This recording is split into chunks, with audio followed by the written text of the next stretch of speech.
বন্ধুরা আপনারা এই উপরের ভিডিওটি দেখুন। কি ব্যাপার, তুমি কাল কাইনা তোমার বাবার বাড়ি গেলা, বললা কয়েকদিন থাকবা, আজকে হঠাৎ চলে আসলা যে? ওইটা তো এখন আর আমার বাপের বাড়ি নাই, আমার ভাইয়ের বউর বাড়ি, তাই চলে আসলাম। লজ্জা থাকলে আর কোনোদিন যাবো না ওই বাড়িতে। কি বলো, একদিনে এমন কি হয়ে গেল যে ওই বাড়িতে আর যাবা না? বাসায় যাওয়ার পরে ভাবি দরজা খুলে দিল। আমাকে দেখে ভাবির মনটা খারাপ হয়ে গেল। মনে করলাম মেয়ে মানুষ সারাদিন কাজ কাম করছে, তাই হয়তো বা মনটা খারাপ।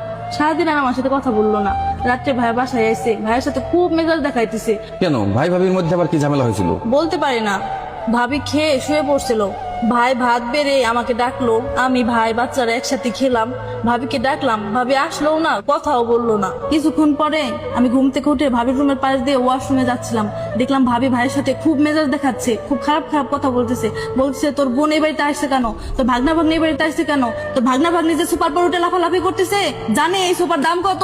তোর বোনকে যদি দেখার ইচ্ছা থাকে তাহলে বোনের বাড়ি যা দেখে আসবি, তোর বোন যদি আর এখানে আসে আমি আর এই বাড়িতে থাকবো না, এগুলা বলতেছিল।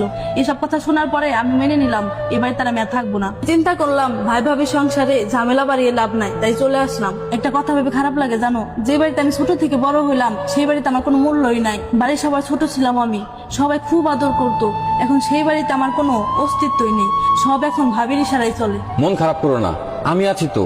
বাপের বাড়ি যেতে মানা করলেই তো তোমার মাথা খারাপ হয়ে যায়। মনে করো সেখানে কি না কি হয়ে গেল।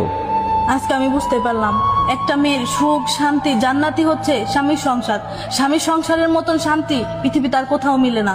আরে থাক, আমিও তো কত সময় তোমার সাথে রাগারাগি করি। তুমি যেমন আমার সাথে রাগারাগি করো তেমন আমাকে ভালোবাসো।